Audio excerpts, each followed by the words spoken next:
রাজ্যের শিল্পায়ন এবং স্থায়ী কর্মসংস্থানের পরিকাঠামো তৈরি করতে ব্যর্থ হয়ে কি সরকার কেবল ভাতাকে ঢাল হিসেবে ব্যবহার করছেন? ১৫০০ টাকার মাসিক ভাতা একজন শিক্ষিত যুবকের উজ্জ্বল ভবিষ্যতের বিকল্প, নাকি নাকি তাকে পরোক্ষভাবে সরকারি দাক্ষিণ্যের ওপর নির্ভরশীল করে রাখার একটা রাজনৈতিক কৌশল? কি বলবেন দাদা?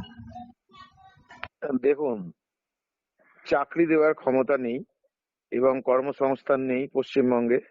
এবার দেখছে পরাজিত আমি হবই। একটা সময় লক্ষ্মীর ভান্ডারকে ভর করে একটা ক্ষমতায় এসেছিলেন সেইভাবে। আজকে ঠিক সেই রকমই চাকরি নেই, বেকার। ওনারা নিজেরাই বলেছেন যে আমরা এখানে কর্মসংস্থানে প্রথম চাকরি বাকরি আমরা দিচ্ছি, ডবল ডবল চাকরি দিচ্ছি। আর যদি ডবল ডবল চাকরি হয়ে থাকতো তাহলে আজকের কেন এই ১,৫০০ টাকার ভাতা দিয়ে যুবকদের আজকে আরো অকর্মণ্য করে দেওয়া হচ্ছে? কেন কর্মসংস্থান হচ্ছে না? এটার জন্য দায়ী এই সরকার। এটা একটা রাজনৈতিক কৌশল। এই কৌশল দিয়ে আবার ভোট বৈতরণী পার হওয়ার চেষ্টা করছে, কিন্তু বর্তমান যুব সমাজ, শিক্ষিত সমাজ, সাধারণ মানুষ সব বুঝে গেছে এদের ভাওতা। শিক্ষক নিয়োগ থেকে শুরু করে বিভিন্ন সরকারি দপ্তরে পাহাড় প্রমাণ দুর্নীতির অভিযোগে যখন রাজ্যের মেধা রাস্তায় রাস্তায় বসে দিন কাটাচ্ছে, তখন এই সামান্য ভাতা কি সেই ক্ষত ঢাকবার একটা প্রলেপ মাত্র? দুর্নীতির মাধ্যমে যোগ্যদের বঞ্চিত করে আবার সেই ভাতার মাধ্যমে তুষ্ট করার একটা চেষ্টা করছে। দাদা, এটা গণতান্ত্রিক উপহাস নয় কি? একদম 100%। পৃথিবীর ইতিহাসে কোথাও নেই এইরকম একটা সরকার আসতে পারে, এইরকম একটা এই সরকারের কাছ থেকে পায়ের নখ থেকে মাথার চুল পর্যন্ত আজকে দুর্নীতিগ্রস্ত হতে পারে। শিক্ষা, স্বাস্থ্য, কর্মসংস্থান সবকিছু আজকে ধ্বংস করে দিয়েছে। পশ্চিমবঙ্গকে একটা যুগ পিছিয়ে দিল। এর জন্য মানে জনগণ একে ক্ষমা করবে না, এই সরকারকে আর এই মুখ্যমন্ত্রীকে। ঠিক। দাদা, নির্বাচনের ঠিক আগেই যখন এই ধরনের আর্থিক প্রকল্পের ব্যাপ্তি বাড়ানো হয়, তখন প্রশ্ন জাগে, সরকারের লক্ষ্য কি প্রকৃত জনকল্যাণ নাকি ভোট ব্যাংক নিশ্চিত করা?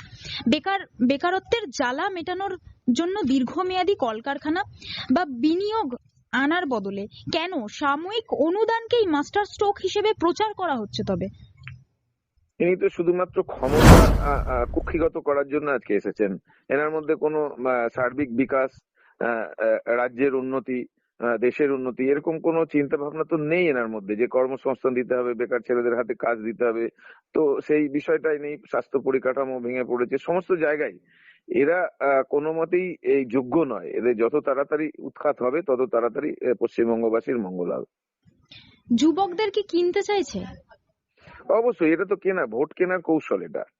এভাবে প্রভাবিত করে যাতে এই বৈতরণীটা পেরোতে পারে, এটাই একটা মানে ইয়েটা আছে। এটা কোনো আগাম কোনো পরিকল্পনা নেই, পরিস্থিতি নেই। হঠাৎ করে একটা প্ল্যানিং পরিকল্পনা থাকে ওনার প্রত্যেকটা নির্বাচনে। ঠিক সেরকমই এরকম হয়। কখনো দুয়ারে সরকার, কখনো দুয়ারে রেশন, মানে এক একটা সময় এক এক সময় নির্বাচনের সময় এইগুলোকে দেয়া হয়, দিয়ে মানে একটা কর্পোরেট টাইপের মানুষের মগজ ধোলাই করার জন্য কিছুটা হলেও তো প্রভাবিত হয়। সেরকমই করছে, কিন্তু ম্যাক্সিমাম মানুষ আজকে তারা বুঝে গেছে অনেকেই।